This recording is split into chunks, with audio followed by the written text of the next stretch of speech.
പ്രകാശമേ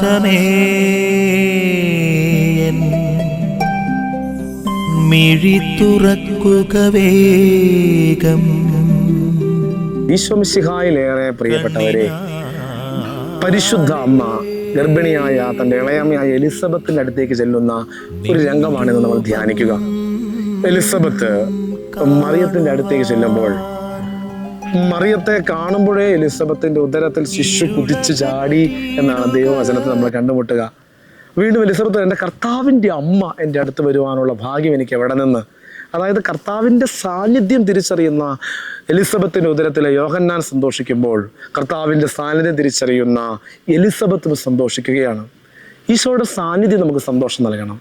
പരിശുദ്ധ അമ്മയിൽ നിറഞ്ഞു നിന്ന കർത്താവിൻ്റെ സാന്നിധ്യം പരിശുദ്ധ അമ്മയെ കണ്ടുമുട്ടിയവർക്ക് സന്തോഷമായി മാറിയെങ്കിൽ കർത്താവിനെ നമുക്ക് എപ്പോഴും കണ്ടുമുട്ടുവാൻ, കർത്താവിൻ്റെ സാന്നിധ്യം സന്തോഷം നൽകപ്പെടുന്ന ഒരു അനുഭവമാക്കി മാറ്റുവാൻ നമുക്ക് പരിശ്രമിക്കും. അതോടൊപ്പം തന്നെ ഈശോയെ അനുധാവനം ചെയ്യുന്ന നമ്മൾ, കർത്താവിനെ പ്രഘോഷിക്കുന്ന നമ്മൾ, ഈ സന്തോഷം മറ്റുള്ളവർക്ക് പകർന്നു കൊടുക്കാൻ പറ്റുന്നവരായി മാറണം.